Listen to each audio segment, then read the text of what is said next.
상황에 서로 꺼냅니다. 여러분, 모세의 부모가 모세가 태어나서 최선을 다했다고 말씀을 드렸어요. 아무것도 하지 않는 것, 그냥 믿습니다. 주실 줄 믿습니다. 하나님은 전지전능하시고 모든 것을 알고 계시고 우리가 가지 못하는 그 공간을 뛰어넘어서 또 우리의 삶의 시간을 뛰어넘어서 초월적으로 우리를 언제나 함께 하시니까 내가 아무것도 하지 않아도 하나님께서 모든 것을 이루어 주실 줄로 믿습니다 하는 게 믿음이 절대 아니라고 지난번에 말씀드렸습니다. 여러분, 왜 5달란트, 2달란트, 1달란트를 가진 자들의 비유를 통하여서 우리가 많은 깨달음을 얻습니까? 1달란트 받은 것이, 여러분, 그것이 무슨 큰 일이라고 땅에 묻어두었던 그 사람을, 그 수일은, 그 임금은 책망했던 것을 여러분이 듣게 됐어요. 5달란트 받은 사람, 2달란트 받은 사람이 칭찬을 얻었던 것은요, 제가 미루어 추정컨대 그들이 5달란트 가운데에서 조금을 까먹었다 해서, 잃어버렸다고 해서 그 주인이 책망하고 너는 잘못하였다 이렇게 말씀하시지 않았을 거예요.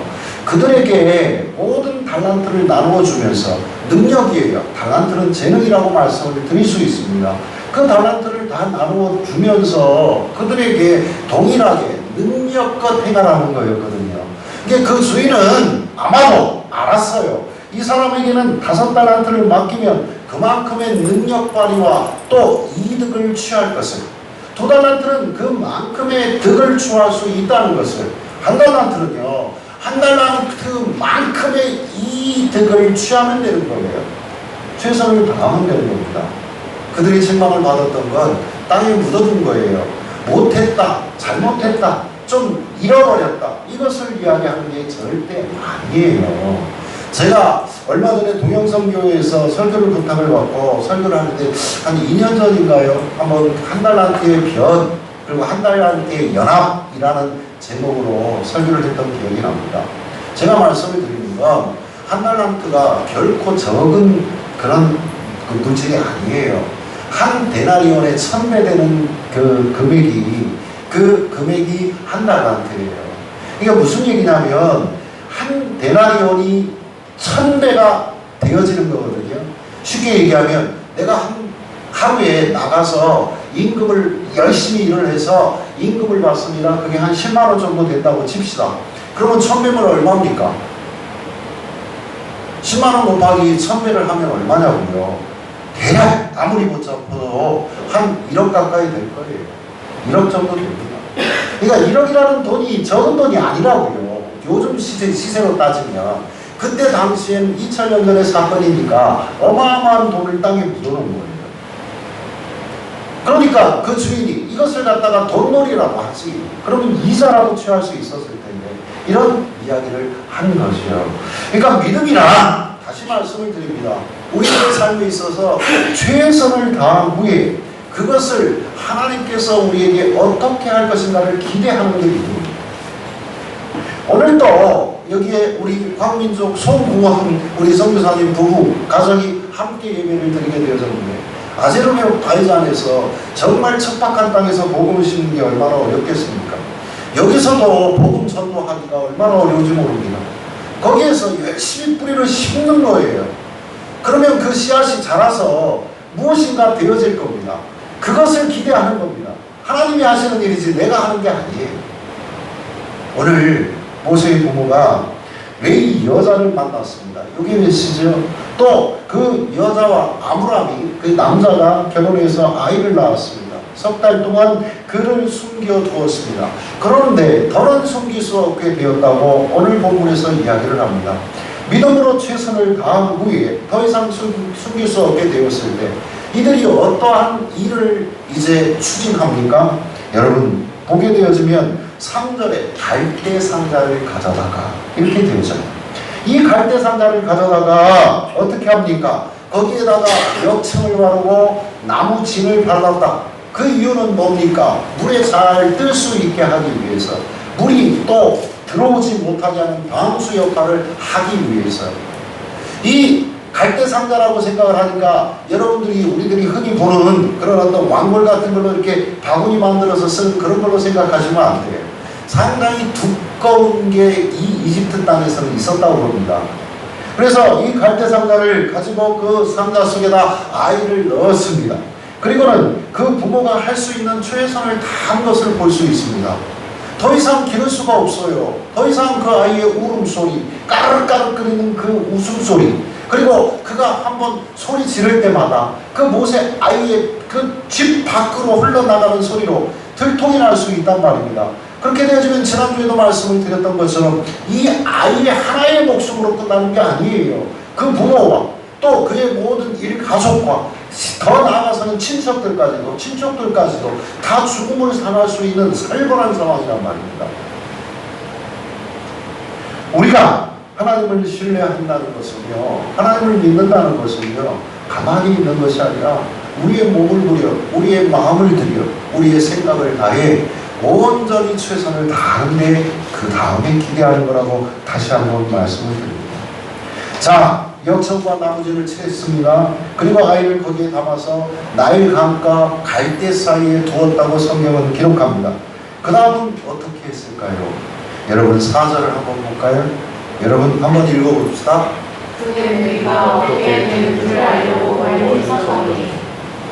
그 누이가 누굽니까? 이름이 미리암입니다. 아마도 성서학자들 사이에 이때 미리암의 나이를 추측한데 약 한 12세에서 15세 정도는 됐을 거라고 추측을 한다고 그럽니다. 모세에게는 또 형이 있었죠. 그런데 불과 그때 아이의 나이가 3살이에요.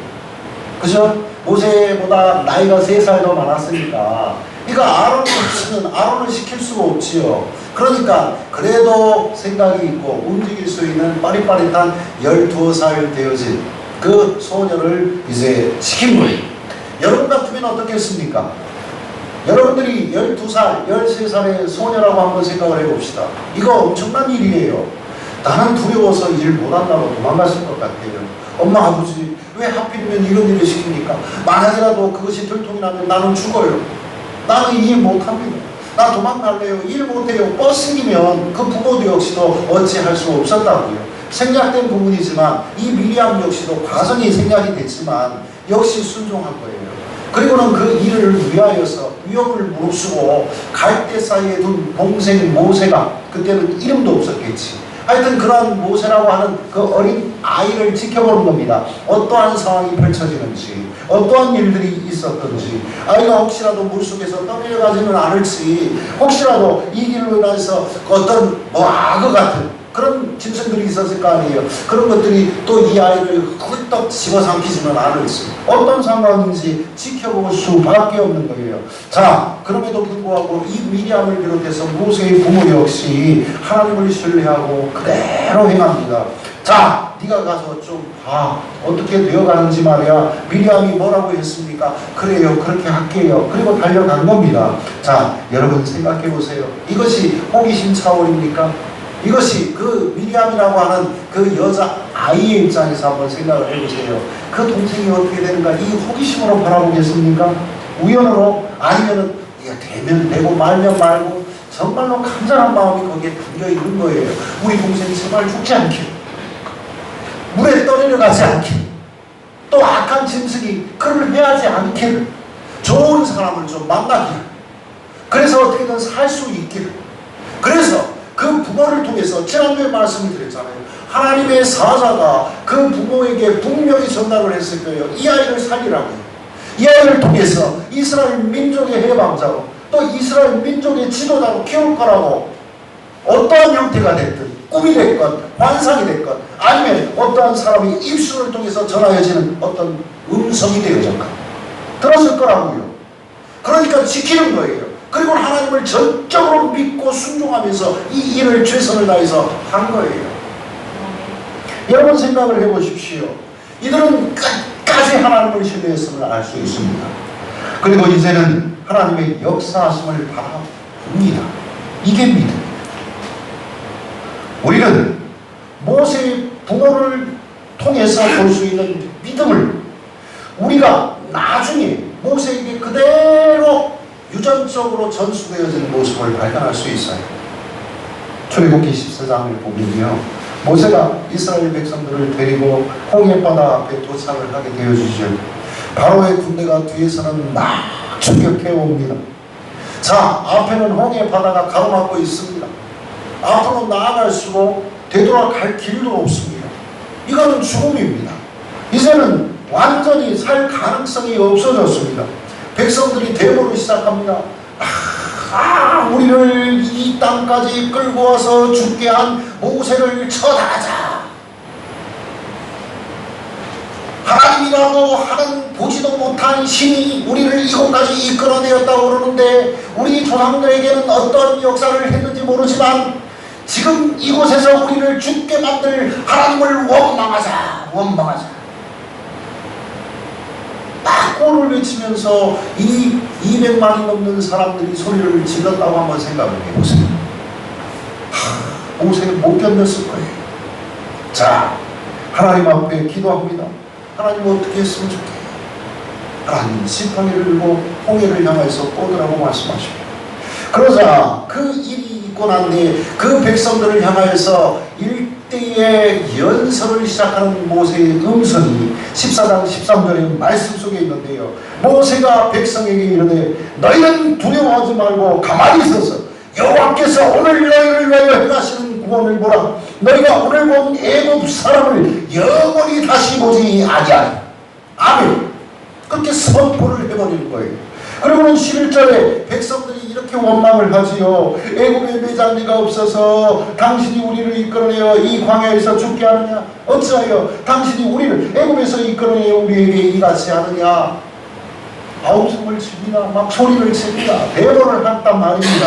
그러니까 이 외침 속에 모세는 한결같이 오늘 13절의 말씀처럼 출애굽기 14장 13절의 말씀처럼 모세가 백성에게 이르되 너희는 두려워하지 말고 가만히 있어서 여호와께서 오늘 너희를 위하여 행하시는 구원을 보라.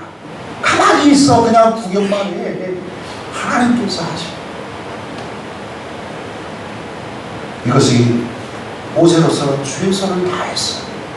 그 백성의 10가지 재앙을 통하여서 인도하여 내었고요.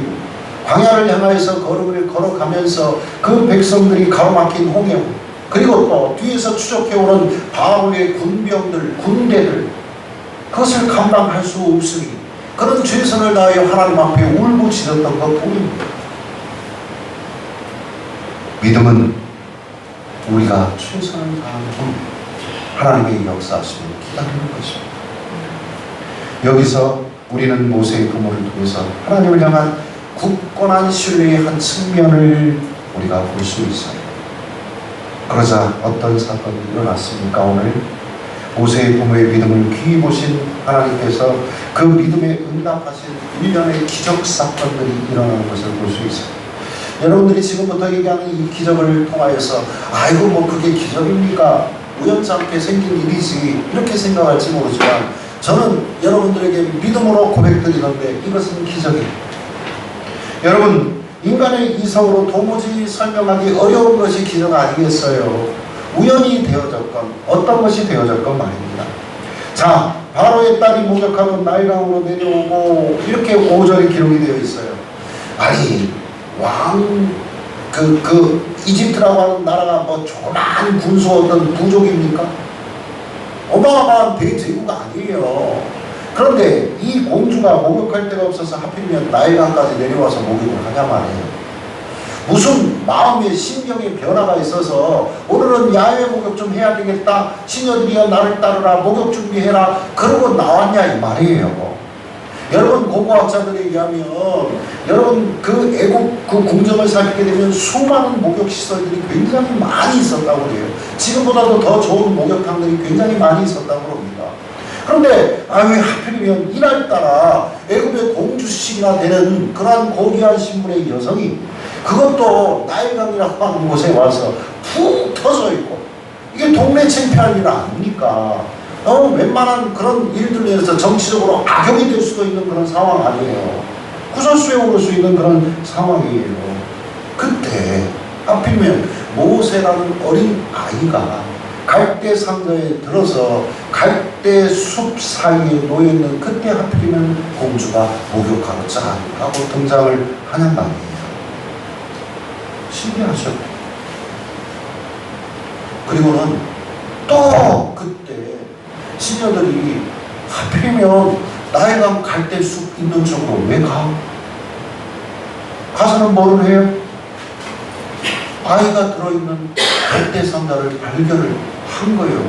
이게 기적이에요. 우연히 여러분, 신앙의 사람은 그렇지 않습니다. 두 번째 기적이 펼쳐진 거예요. 열어보았더니 잘생긴 아이가 하나 있어요. 아이가 그때 또 하필이면 울었답니다. 여러분, 저는 이것도 기적이라고 생각합니다. 왜 하필이면 평상시에 안 울던 아이가 그 상황 속에서 울을까? 여러분 이것을 아이가 울 때 성경이 뭐라고 말하는 줄 아십니까? 6절 보면 그를 불쌍히 여겨 이르되 이는 히브리 사람의 아기로다 이렇게 얘기를 해요. 기적의 연속이에요. 아마 공중의 명령에 의해서 히브리 아이, 특히 남자 아이들은 다 죽게 된다는 것을 이 바로 공주가 몰랐을 리 없지.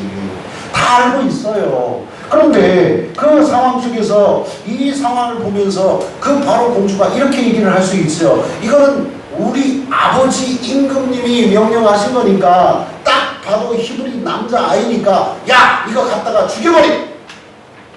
할 수 있어요 없어요?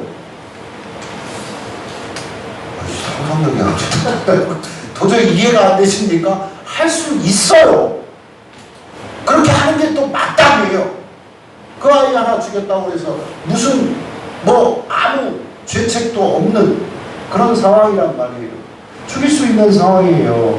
그런데 이 장면을 목격한 한 성사자는 이렇게 이야기를 합니다. 상자가 열리고 아이가 우는 순간 하나님께서 공주의 마음속에 불쌍히 여기는 그 마음을 주고 모성 본능을 흔들어 깨웠다. 그래서 공주의 마음속에 그 아이가 불쌍히 여겨지는 마음이 생기는 거예요. 여러분들의 삶을 통해서 그냥 지나가다가 아무리 완악한 사람이라 할지라도요, 지나가다가 우연찮게 만난 거지를 봤을 때 그냥 그 순간 내 마음속에 감동이 들어와서 동정하고픈, 긍휼하고픈 마음들이 생길 때가 있어요. 이게 기적이에요.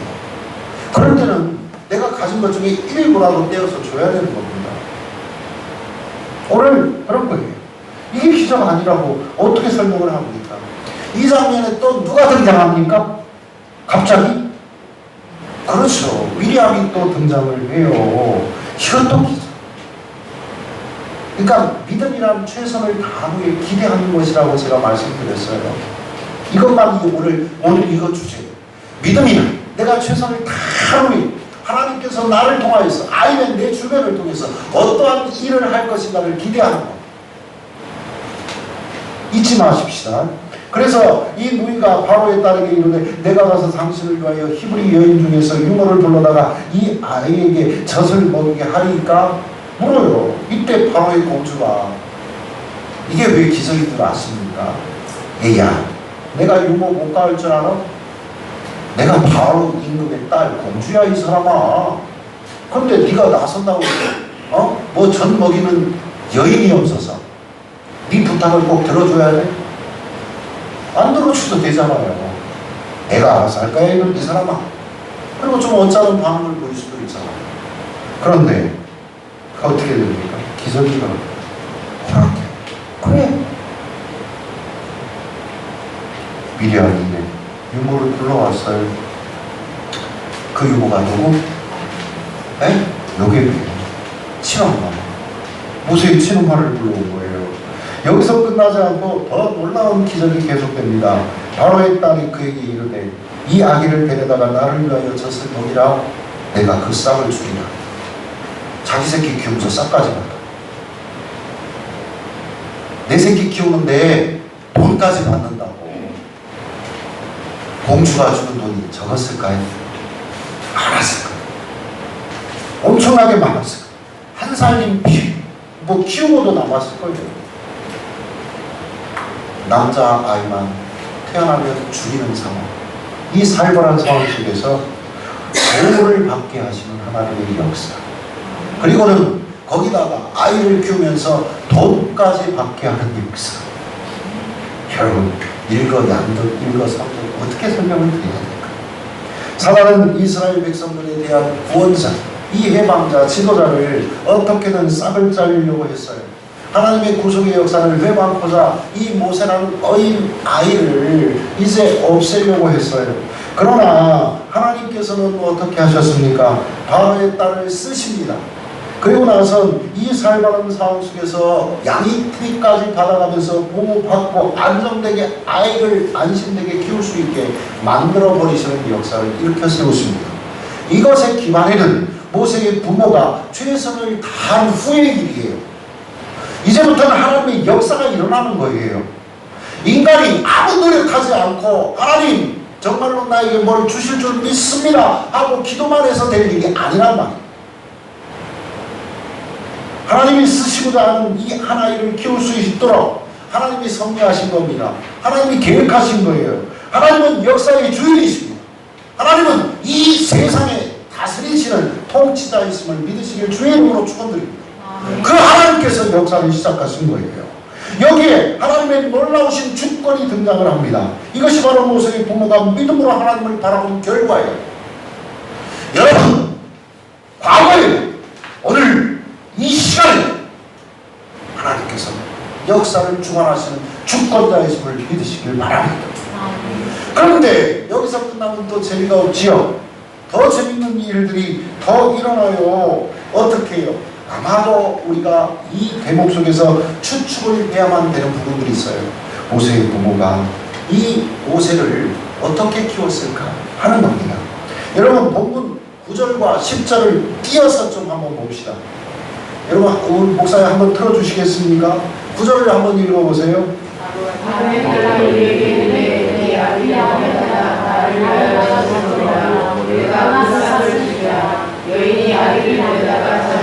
자, 끊고 그 다음에 10절을 읽어보세요. 그 아이가 자라매 바로의 딸에게로 데려가니 그가 그의 아들이 되리라. 그가 그의 이름을 모세라 하여 이르되 이는 내가 그를 물에서부터 보냈으라 하였더라. 아멘. 여러분, 9절과 10절 사이에는 시간적인 간격이 있어요. 자, 데려다가 젖을 먹이더니 그 아기가 자라매. 젖을 먹였는데 갑자기 막 쑥합니까? 아니지요. 젖을 먹이는 기간이 있어야 되죠. 여러분, 아이를 키워보신 분들 다 계시니까 아이의 젖을 떼는데 얼마 정도 걸립니까? 1년? 안 돼요. 1년 갖고. 요새는 조금 이유식을 먹인다 해서 아이의 젖을 빨리 떼어야 된다 이러지만 옛날 어머니들을 생각을 해보세요. 밭에서 일하다가 애가 침을 흘리면 뭐예요? 네? 우리 시골 아줌마들 이렇게 이랬다가 또 미투 하시면 그러는데 그냥 굴러덩 하고 그냥 여기 전부 물리잖아요. 애가 큰 애들은 5살 정도 있었던 거 기억해 저기해보십니다. 제 친구가 그랬다니까. 아유, 제가 기억을 여기에서 그걸 다 기억할 수는 없고 우리 어머니입니다. 주변의 사람들의 이야기가 저것은 6살 때까지 젖 먹고 크나요? 그런 얘기 안 들어보셨어요? 나만 들었어요. 그거는 둘째치고 보통 한 3년 정도 애기 젖을 먹는다고 하더라고요. 그런데 이 학자들은 또 이런 얘기를 해요. 이집트 아이들의 공식적인 공교육이 시작될 즈음이 아마 6, 7년 정도는 6, 7살이 먹으면 시작을 한다고 해요. 아마도 그 기간까지는 이 아이를 유모가 맡아 키웠을 거다. 그러면 여러분들이 생각을 해보시죠. 친엄마 요게베스, 친아들 모세를 데리고 있었던 기간이 짧게는 3년, 길게는 6, 7년도 되는 거예요. 자, 이때 이 요게벳과 이 아므람이라는 아빠, 엄마가 놀고 있었을까? 젖만 먹이고 쑥쑥 잘 좀 커라 그러고만 있었을까? 여러분, 이 10절과 9절 사이의 행간 사이에는 시간의 공간이 있다고 말씀을 드렸습니다. 우리가 추측컨대 분명히 모세는 믿음의 사람인 그의 부모, 그의 아버지 아므람과 그의 어머니 요게벳을 통해서 무릎팍 교육을 받았을 거예요. 민족 교육을 받았을 거예요. 나는 이스라엘 사람이야. 잊지 마. 신앙교육을 받았을 거예요. 너희 조상 가운데 아브라함이라고 하는 할아버지가 있는데 무일푼이었어. 그런데 우상을 섬기는 아버지를 둬서 되라라는. 그런데 하나님이 나타나서 짠하고 나타나서 너로 말미암아서 내가 지시한 땅으로 가면 나를 섬기면 너에게 땅뿐만 아니라 큰 민족을 이루게 해주겠다고 약속하셨는데 바로 지금 우리 민족의 수가 200만이 넘어야 하고 알려준 거예요. 여러분들이 상상을 또 한번 해봅시다. 모세야 너는 말이야 히브리 사람이야. 저 공중에 갈 텐데 너는 이것을 잊지 마. 그리고 너는 하나님의 사람이야. 그러니까 우리 조상이 하나님을 섬겼듯이 너는 하나님만을 신뢰하면서 살아야 돼. 이렇게 교육을 시켰는데 모세가 과연 알아들었을까? 못 알아듣지. 5살, 4살짜리가. 저는 그래도 기억이 나는데 보통 사람들 보면 5살에 그 행했던 일들을 기억을 못 하더라고요. 기억하십니까? 여러분, 그냥 이 꼬마 모세는 알았어 엄마 저쪽 밥 줘.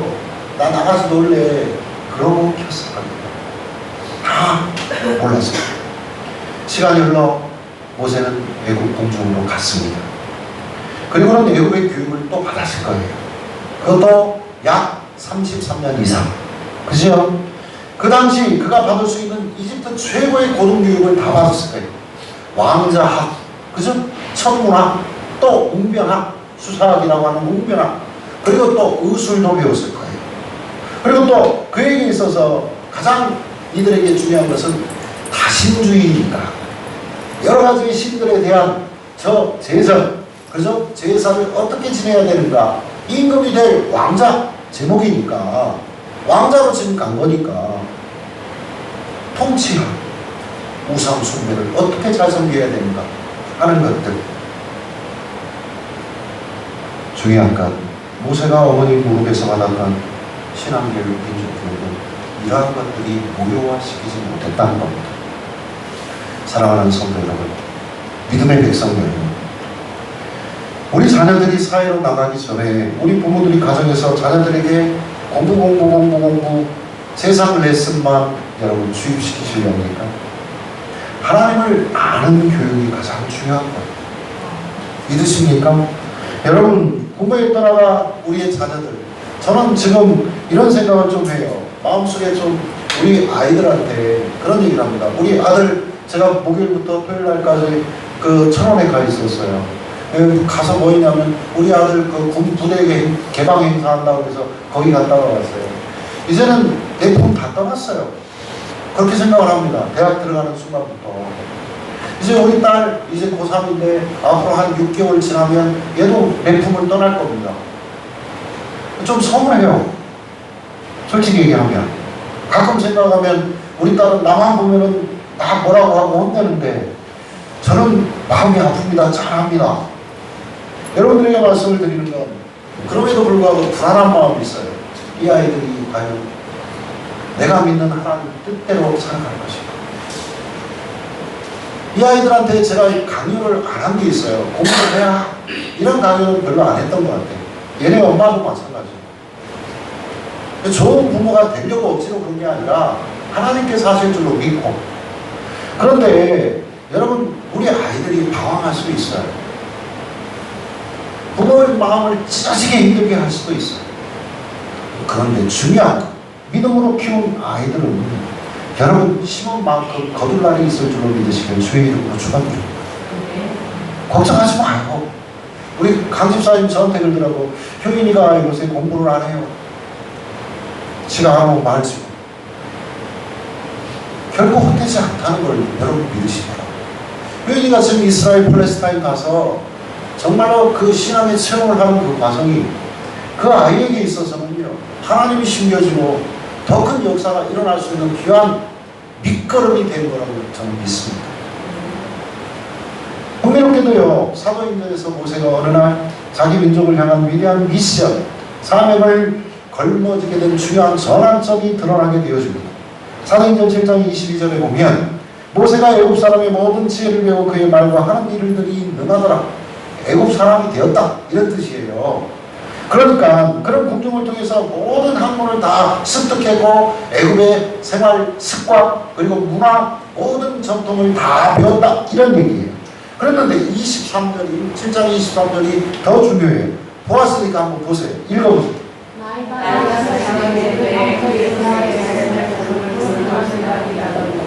갑자기 애굽 사람이 되었는데 갑자기 40이 되어지니까 엉뚱한 생각이 드는 거예요.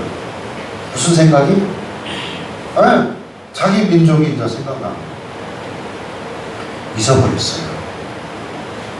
7살까지 우리가 얘기합시다. 7시까지 어머니 아버지로부터 너는 히브리 사람이야, 너는 하나님의 사람이냐 교육을 받았는데 애굽에서 신나게 교육받고 뛰어놀고 살다 보니까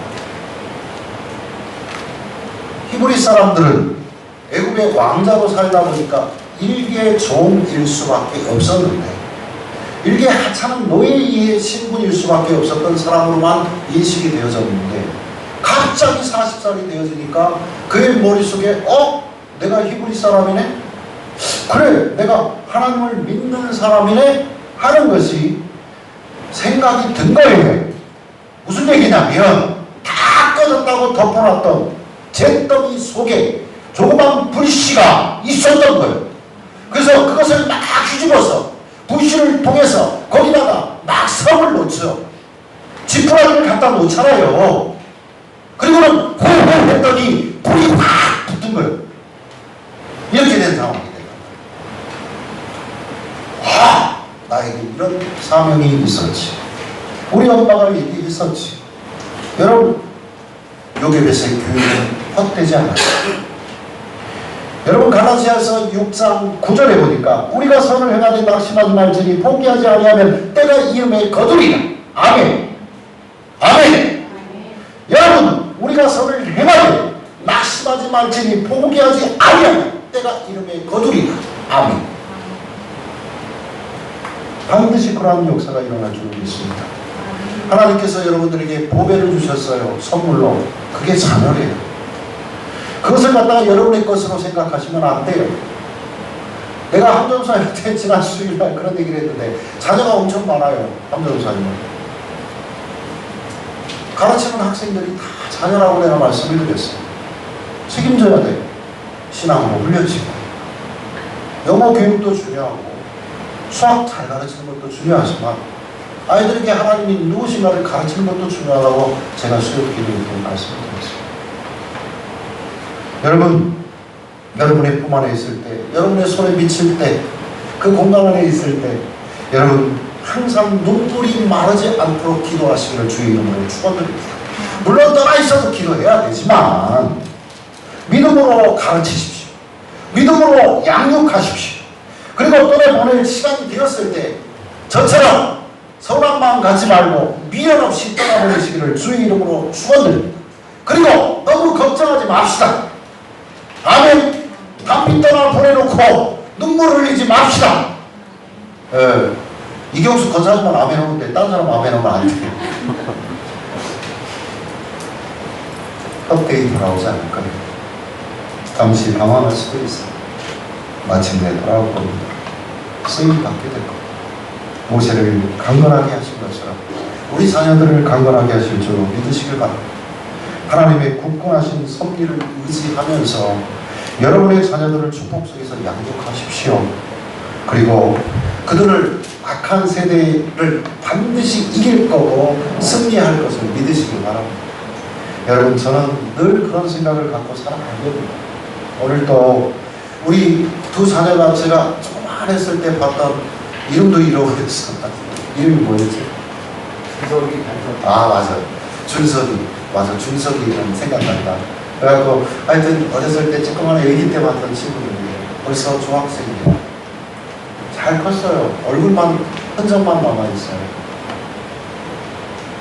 그러니까 이 아이들 분명히 선교지에서 잘 키울 그것도 우리들이 생각하고 예단하지 마시고 하나님께서 키우심을 믿으시고 잘 커갈 줄로 믿으시길 주의 이름으로 축원드립니다. 민족 구원의 역사가 우리를 통하여서 우리의 기도를 통하여서 더 크게 나타날 줄 믿고 더욱 주님 신뢰하면서 나아가시기 바랍니다.